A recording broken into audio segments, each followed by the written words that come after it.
ڈار صاحب اس پہ chief information minister نے کہا کہ ایسا نہیں ہے مگر پرائم منسٹر کا ثواب دیدہ جب چاہیں وہ کر سکتے ہیں.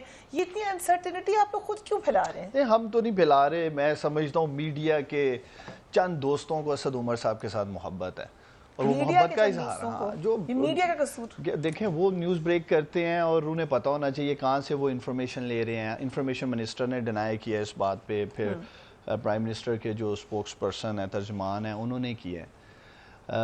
انشاءاللہ تعالیٰ یہی اسد عمر اکانومی ٹھیک کر کے دکھائیں گے. میں آپ کو یقین دلاتا ہوں جتنی محنت کر رہے ہیں. بٹ یو ریئلائز کہ آپ کی پارٹی کے اندر سے بھی یہ خبریں پھیلائی جا رہی ہیں ودین یور پارٹی. کون لوگ ہیں؟ مجھے تو نہیں آج تک ملے. نام مجھ سے پوچھے میں بتا دوں. چلیں آپ مجھے بعد میں بتا دینا کون کہتے ہیں. لیکن یہ تو ہر جماعت میں یہ ایک جمہوری عمل ہے, ہر جماعت میں ڈفرنس آف اوپینین موجود ہوتا ہے. لیکن میں شاہ صاحب کی بڑی سریلی باتیں سن رہا تھا, باتیں کر رہے تھے اکانومی پہ. میں حیران ہوں, فگرز بھی غلط بولتے ہیں. 40 روپے ڈالر بڑھ گیا, 60 روپے بڑھ گیا.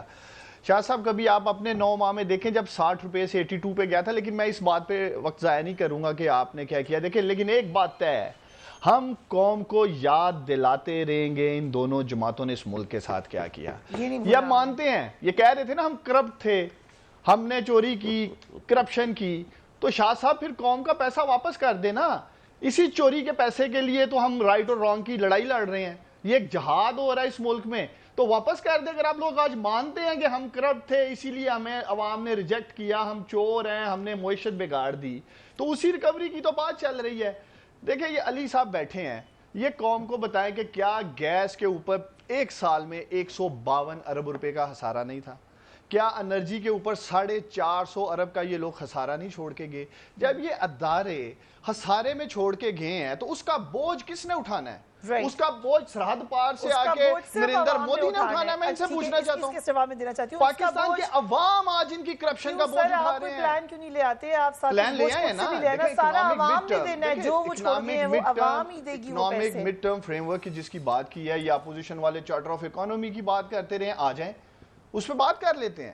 جو 3 چیزوں پہ بات کی گئی ہے کہ ٹریڈ ڈیفیسٹ کی جو بات کی گئی ہے, کیا وہ بہتری کی طرف نہیں ہے؟ فسکل ڈیفیسٹ پہ جو بات کی گئی ہے, ٹیکس اصلاحات کی جو بات کی ہے, کیا اس پہ بات کر لیں, ڈیبیٹ کر لیں. ایف بی آر کو ریفارم کر کے دکھائیں, ٹیکس کلیکشن کر کے دکھائیں. آپ کو تو ٹیکس کلیکشن کا عادت ہی پورا نہیں ہو رہا. اگر آپ کے پاس کوئی فری الادین کا چراغ ہے مجھے دے دیں, ہم اس کو کر لیتے ہیں. ابھی تو 2-2.5 سال چاہیے نا, 8 ماہ میں 2-2.5 سال بعد کریں گے ریفارم.